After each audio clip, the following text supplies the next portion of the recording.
Assalamualaikum. Halo sahabat, jumpa lagi bersama Ibu Eva.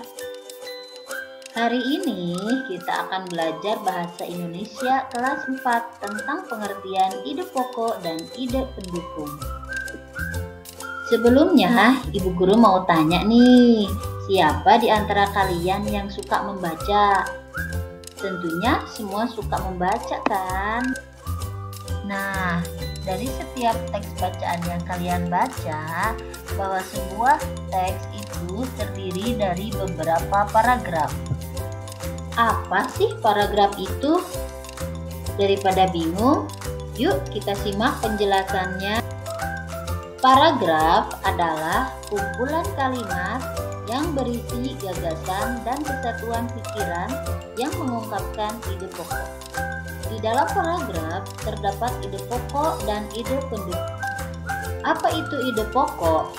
Ide pokok adalah sebuah ide yang disampaikan dalam sebuah paragraf. Ide pokok disebut juga dengan gagasan pokok, gagasan utama, atau pikiran utama. Ide pokok dapat digunakan untuk memahami pokok pikiran yang ingin disampaikan secara lebih mudah dan cepat.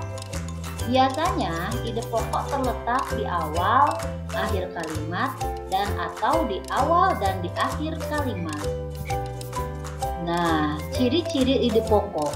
Yang pertama, terdiri dari satu kalimat yang utuh. Kemudian yang kedua, dibentuk tanpa kata sambung.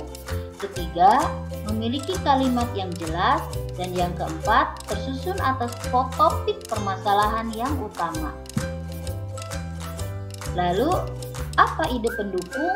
Nah, ide pendukung adalah tambahan informasi untuk ide pokok.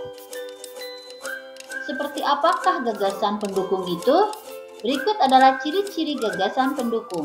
Yang pertama, terdiri lebih dari satu kalimat.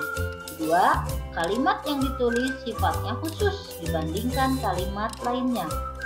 Pada umumnya, kalimat penjelas dalam gagasan pendukung memuat data, contoh, hingga pernyataan-pernyataan. Nah, untuk lebih jelasnya, yang mana ide pokok dan yang mana ide pendukung, kalian simak baik-baik paragraf berikut. Banjir adalah bencana alam yang dapat menyebabkan kerusakan dan penderitaan yang besar bagi masyarakat. Saat hujan deras turun atau sungai meluap, air banjir akan membanjiri permukiman, jalan raya, dan lahan pertanian. Dampaknya bisa sangat merugikan, mulai dari kerugian material seperti rumah dan barang-barang hancur terkena banjir, hingga bahaya bagi keselamatan jiwa. Selain itu, banjir juga dapat mengganggu jalannya aktivitas sehari-hari dan berdampak negatif pada kesehatan masyarakat. Setelah membaca teks tersebut, coba kalian perhatikan di manakah letak kalimat yang menjadi gagasan utama atau ide pokoknya. Yang menjadi ide pokoknya pada paragraf tersebut adalah banjir adalah bencana alam yang dapat menyebabkan kerusakan dan penderitaan yang besar bagi masyarakat. Mengapa? Karena itu merupakan satu kalimat utuh yang memuat inti dari permasalahan. Paragraf yang gagasan utamanya berada di awal paragraf disebut paragraf deduktif.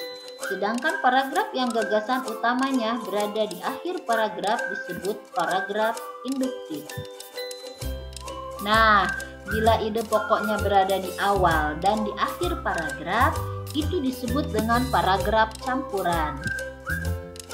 Kita dapat dengan mudah menemukan ide pokok atau ide pendukung, yaitu dengan cara membaca teks dengan cermat, menemukan kalimat utama, menemukan gagasan pokok dari setiap paragraf, kemudian menyimpulkan ide pokok teks.